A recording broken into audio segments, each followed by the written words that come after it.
Greetings all, this is Yvette of LoveANaturalMe.info. This is episode 5 for Spreaker. I usually just go ahead and upload a BTR episode of Love and Natural Me, but what I'm going to do is I'm going to break it up. And I haven't really had the opportunity to give a little background of the vision or mission of Love and Natural Me. So I'm going to let you know right now before I play last Wednesday's show. But we live in a society that programs us to accept wrong thinking, wrong food, if you want to call it that, and misconceived beauty. Women run to the salon to get relaxers and use products filled with carcinogens, all in the name of beauty. These products that we consume every day affect our health, our hormones, and most importantly, our thinking. The ingredients not only include dehydrated, processed foods, yet also contain non-edible materials such as preservatives, non-caking agents, and additives. By taking in these materials as a source of food every day, we're taking in a dose of poison that is attacking our physical bodies, resulting in a slow death. Our brains are part of this process, which is why our thinking gets sluggish and we accept wrong even when the truth is out. The knowledge is out there. All things in creation have a purpose. We receive blessings with everything that we need to bring us success. Life and what magnifies it is all a part of the master plan. Obtaining life at its fullness is very simplistic. Open your heart and study nature. The answers are there. We here at LoveANaturalMe.info have crossed the threshold of the death cycle and embraced life. We've chosen to stop ignoring what is right in front of us and regard the truth, returning to what is real. To escape the death cycle, one must start with food. What we put into our bodies affects our very thoughts and our physical beings, as in the movie Limitless. If you haven't seen it, give it a try. You'll enjoy it. You may need to watch it more than once to catch the dialogue. Loving yourself and returning to nature is a journey. As naturalistas, who are women who practice naturalism, we are rising to enlightenment through the natural way of life. A fresh, crisp apple can elevate our vibration spiritually through the nutrition and love that we have supplied to our bodies. The body says thank you by becoming one with the soul and mind. At LoveANaturalMe.info, we are ascending to higher forms of thought and greater levels of love. So we urge the community, including men and women, to join us in this elevation of enlightenment. Support the cause by sharing the knowledge. Join our community and pass on the knowledge that we are inspired to share to bring light into this world. So there you have it, the vision and mission of LoveANaturalMe.info. As I've said before, and as you can hear, it is more than about hair. Way more. This is not a conversation or a show that is solely about hair, although we will speak about hair because it is a part of us. However, we can go to many different levels and dimensions in our dialogue here in LoveANaturalMe.info. So I'm going to play for you last Wednesday's show in 2 episodes. And this is the first part of last Wednesday with myself, Yvette Brooks, and Toyonda Harper. So enjoy.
to well tonight. I am outdoors. I'm at Starbucks. My extended office.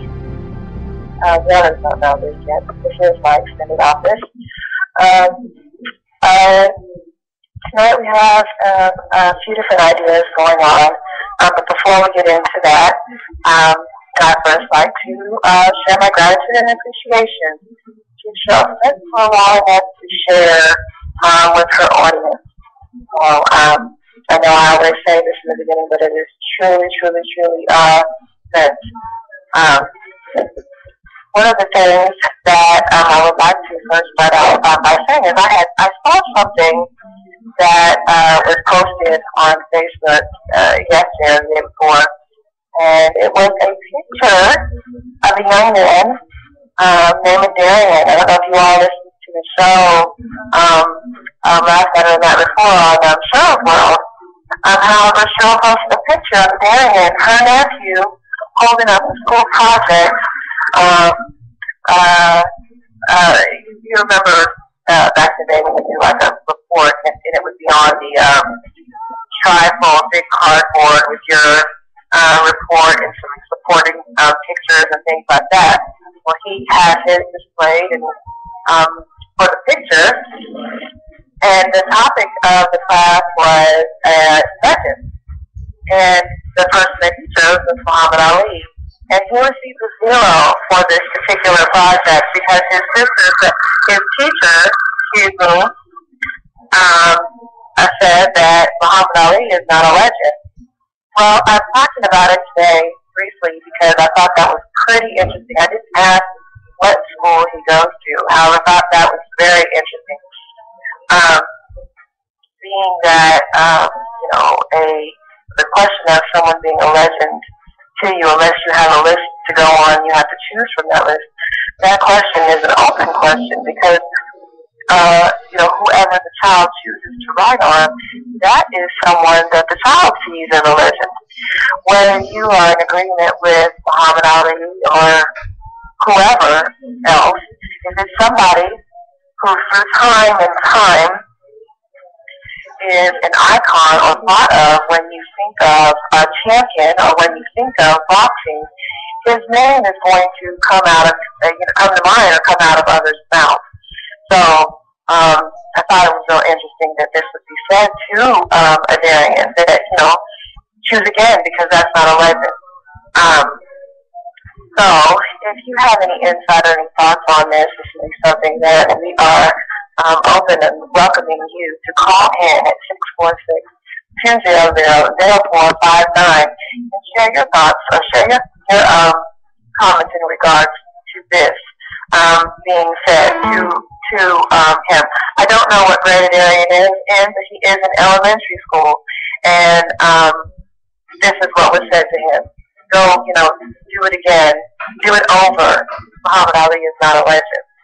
So, very interesting. Well, to call in and give a comment, give a thought about this particular idea.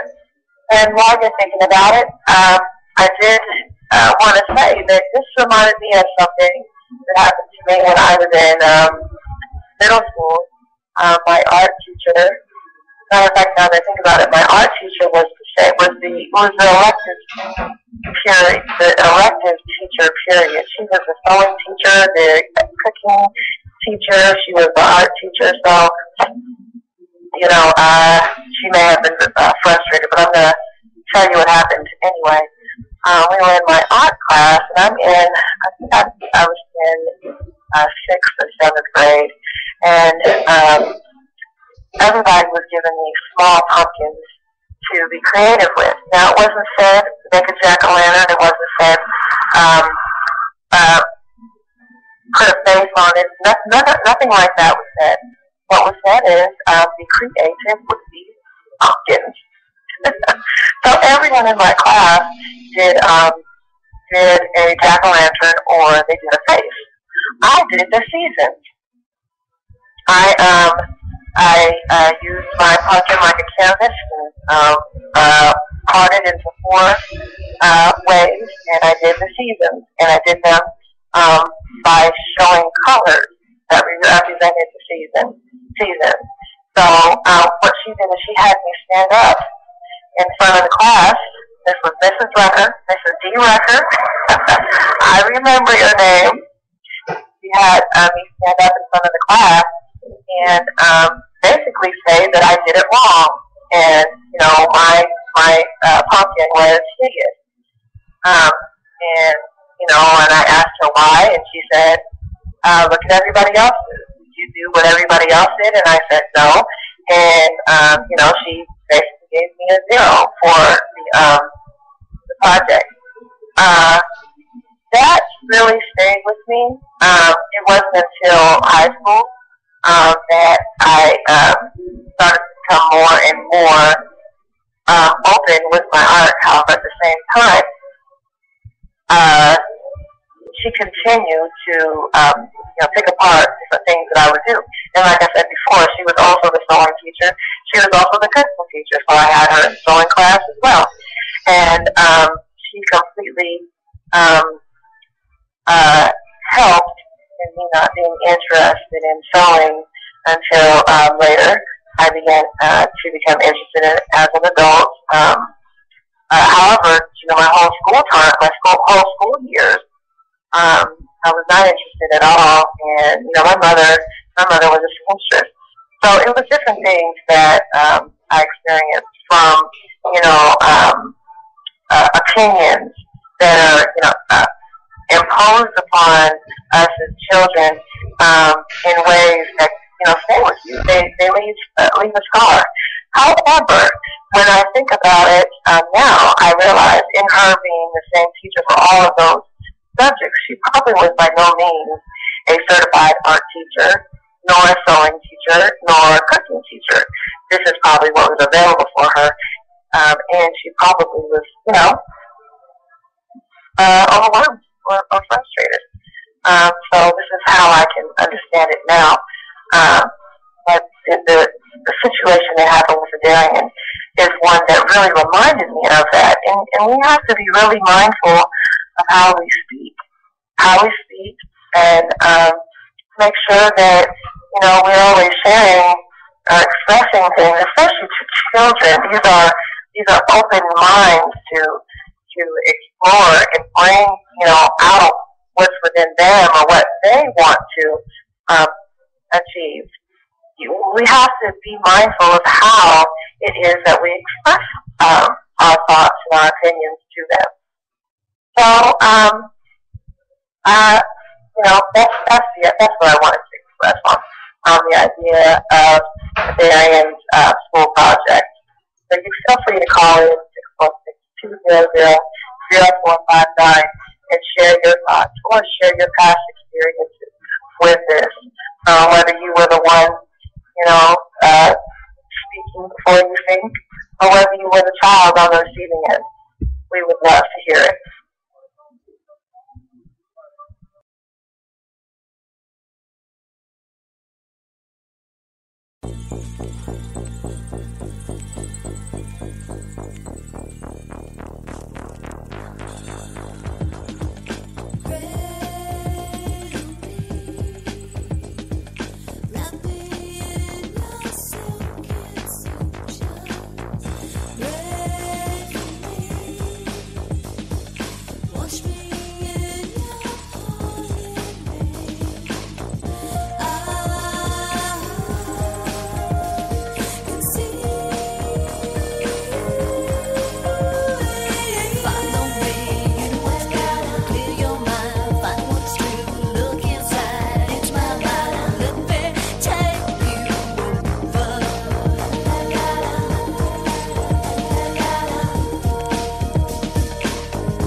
actually hear me.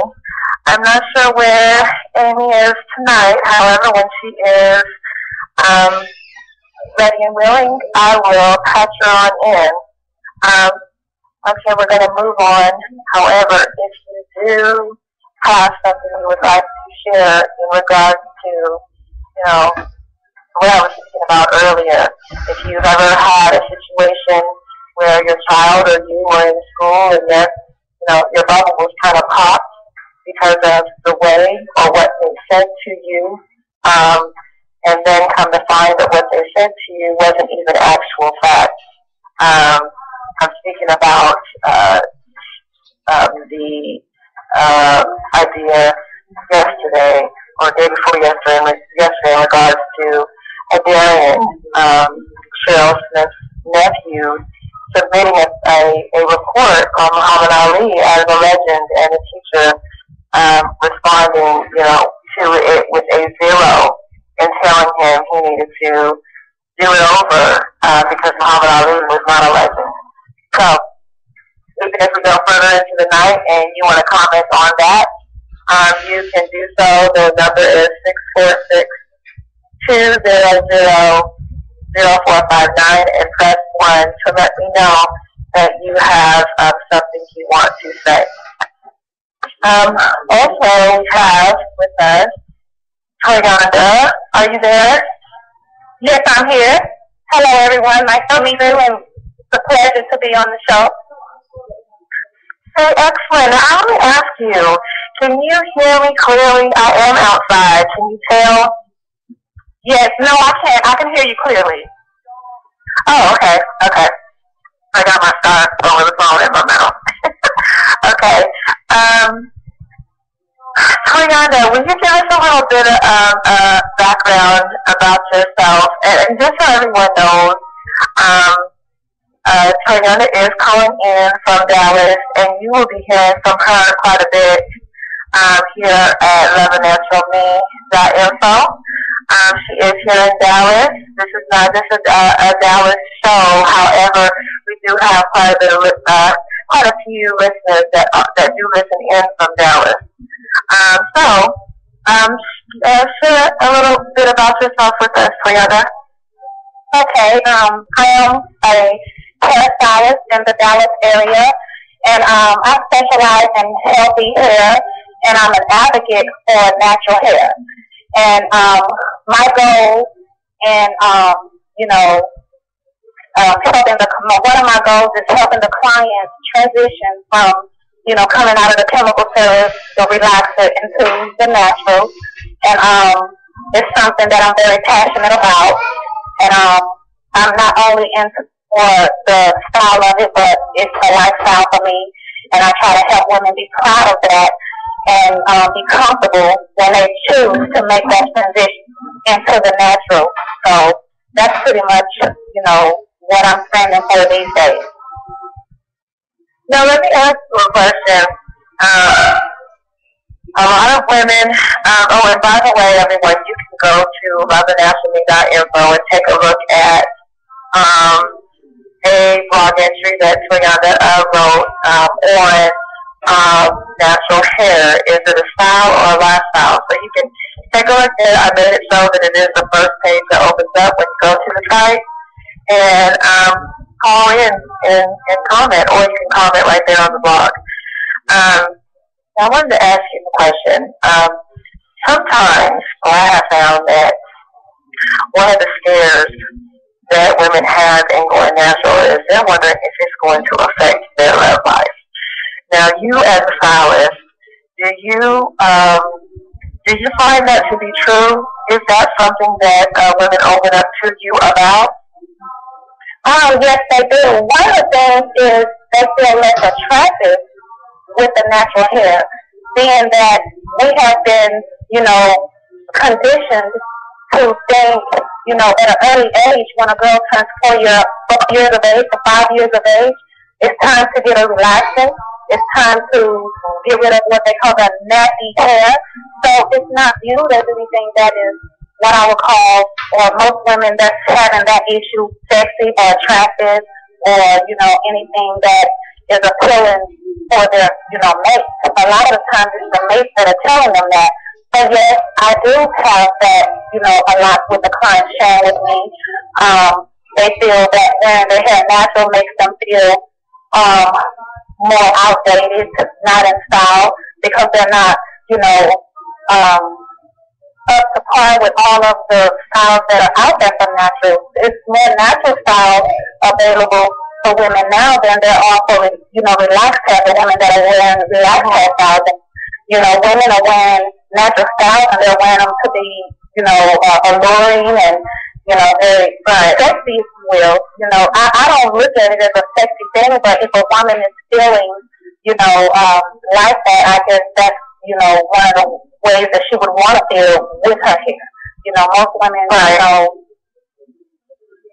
they express themselves through their hair, And that's one of the things that I do. I try to, re-educate, because that's one of the things that we have to do with wearing natural hair. We have to re-educate ourselves on natural hair. We have to recondition our minds and thinking that it is a beautiful thing. Teach our daughters that their natural tresses are beautiful. And if they gravitate to that, they can grow up feeling, confident and secure in having a natural style. It'll just be another style to have versus, what are you wearing or what are you doing to your hair? That's not acceptable. So, that's what we're. I'm sorry. Go ahead. Well, I want to remind everyone that, what you're saying is so true. A lot of times people have the thought that when they think of natural, it's, wearing your hair as an afro or as a puff. Although that is natural, that is not the only style. And you can go to LoveANaturalMe.info and click on natural hair or hover right there, and there'll be a drop down of, countless videos on how to do natural hairstyles, how to make natural products for your hair, how to, and reviews on other natural products that are in the market, different things like that, because you'll find that it's actually quite a bit of variety and quite a bit of things that you can do.